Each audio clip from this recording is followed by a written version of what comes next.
Assalamualaikum guys, Abdi Wisna.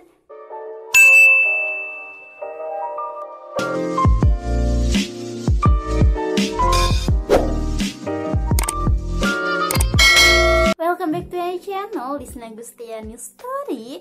Di video kali ini Lisna mau sharing sama kalian tentang alat terpenting untuk YouTuber, untuk memulai jadi YouTuber ataupun jadi content creator. Kira-kira alatnya apa sih gitu ya?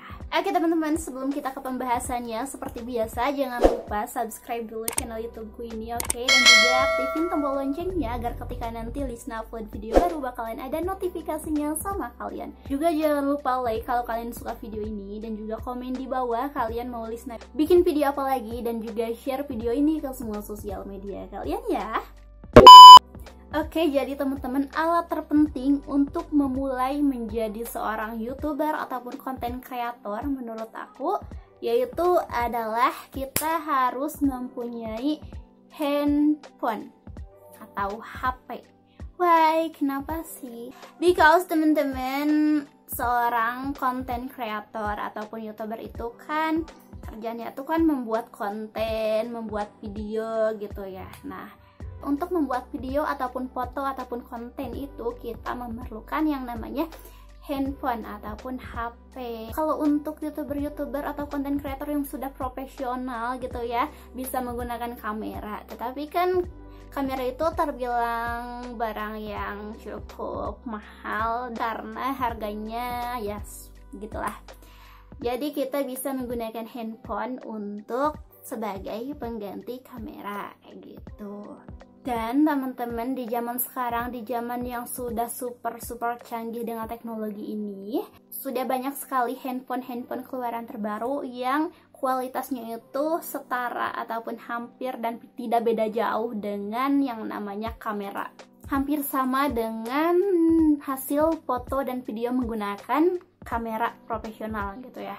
Tapi teman-teman yang baru mau memulai membuat konten, menjadi YouTuber, menjadi konten kreator, tidak harus langsung mempunyai handphone dengan kualitas yang super bagus gitu ya, tidak teman-teman.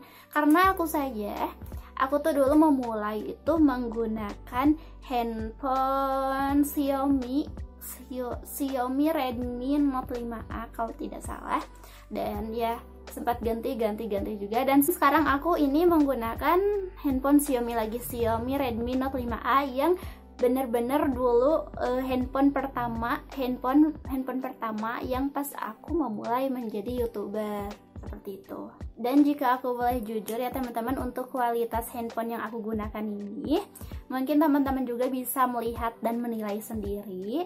Jujur kalau menurut aku, handphone aku ini ya yang dulu aku pakai pertama kali untuk nge-YouTube itu tidak terlalu, kualitas kameranya itu tidak terlalu bagus ya, seperti ini lah ya, dan juga tidak terlalu jelek gitu, jadi ya sedang-sedang saja. Tapi alhamdulillahnya untuk aku masih bisa digunakan ya, karena hasilnya tuh ya seperti ini teman-teman, seperti ini aku menggunakan handphone yang waktu pertama kali aku nge-YouTube. Jadi meskipun handphonenya itu tidak terlalu bagus gitu ya, tapi yang penting bisa dibuat untuk membuat konten ataupun video gitu, seperti handphone aku ini. Meskipun hasil videonya tidak sebagus handphone sekarang dan tidak sebagus hasil kamera, tapi ya karena kita baru memulai, baru mau merintis gitu ya, baru mau memulai ya kita seadanya aja gitu teman-teman. Tidak usah harus memaksakan membeli dulu peralatan profesional kayak gitu. Misalkan ya teman-teman mau menjadi seorang konten kreator ataupun YouTuber, tapi berpikir aku mau jadi konten kreator ataupun mau jadi YouTuber, tapi aku gak punya alat-alatnya, gak punya HP yang bagus, gak punya kamera gitu ya. Gak perlu khawatir teman-teman hanya perlu langsung memulai saja dengan syarat mempunyai handphone untuk membuat kontennya gitu ya. Sekali lagi aku tekankan, tidak perlu handphone yang super bagus kualitasnya, super bagus hasil videonya gitu ya, tidak perlu. Ya seadanya aja handphone yang teman-teman punya saja, tetapi ya diusahakan handphonenya itu bisa pengambilan video, bisa untuk foto juga. Dan untuk pengambilan videonya ya, meskipun tidak terlalu bagus, tetapi juga diusahakan jangan kualitasnya tuh jangan jelek juga gitu. Kayak misalkan kalau pengambilan video, hasil videonya tuh kayak reg-regan gitu, ataupun kayak pokoknya si hasil videonya tuh kayak ngedelay ataupun kayak lambat gitu. Diusahakan juga jangan kayak gitu. Pokoknya tidak harus sangat bagus hasil videonya, tetapi juga diusahakan jangan terlalu rendah gitu hasil video ataupun fotonya, seperti itu.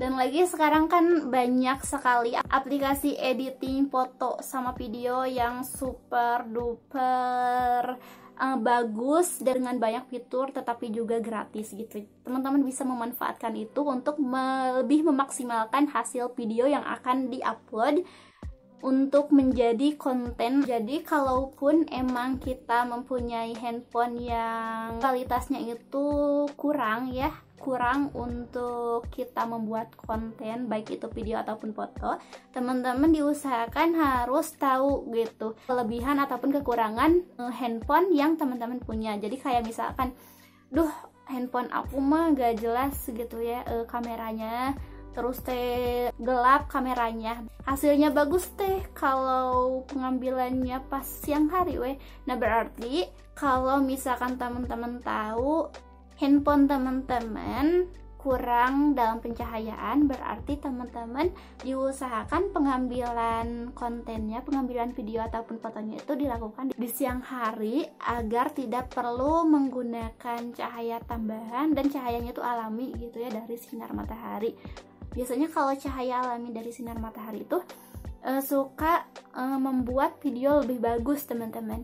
Atau terus kalau misalkan teman-teman tahu kalau kualitas handphone teman-teman itu kurang dalam audio, dalam speakernya gitu ya. Jadi misalkan kalau teman-teman bikin video itu kualitas suaranya itu rendah gitu, kualitas suaranya itu pelan, jadi berarti teman-teman harus mencari solusinya itu seperti apa. Harus seperti misalkan teman-teman bisa lebih meningkatkan volume suara teman-teman ketika sedang membuat video, sedang record video.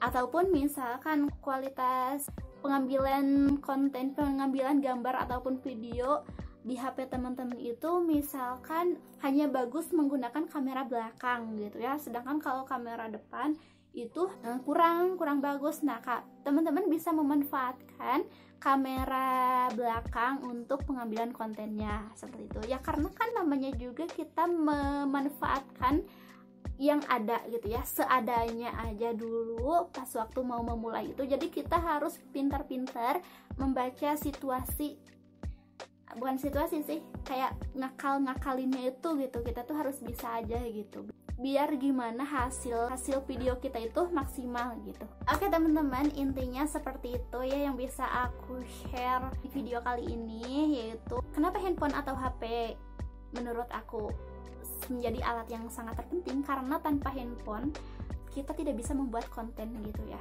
Kalau menurut aku ya bisa sih menggunakan kamera, cuman kan kamera itu di pikiran aku kamera itu lebih mahal dari handphone gitu. Untuk harganya kamera itu lebih mahal dari handphonenya kalau untuk aku, meskipun ada kamera-kamera yang misalkan lebih murah dari handphone ataupun harganya memang miring, murah, masih terjangkau, cuman ya kualitasnya pas aku cari tahu kualitasnya ternyata mending handphone gitu. Karena kan kalau di handphone kita bisa langsung download sama aplikasi YouTube-nya, download aplikasi editing untuk foto sama videonya gitu ya. Jadi satu alat yaitu handphone kita bisa pengambilannya, editingnya sama langsung uploadnya. Sedangkan kalau kita di kamera, misalkan kita membeli kamera yang bisa dibilang yang murah misalkan ya, tapi kita cuma bisa pengambilan kontennya aja gitu.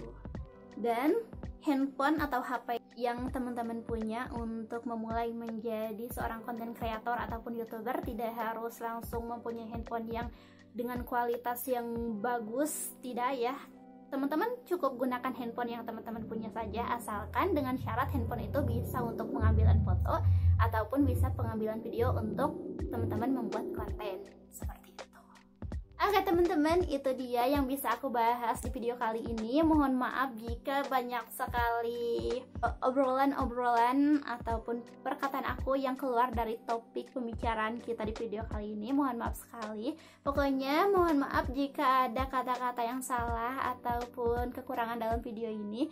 Stay tune terus di channel YouTubeku karena bakalan ada video-video baru selanjutnya. Bye bye much. Assalamualaikum.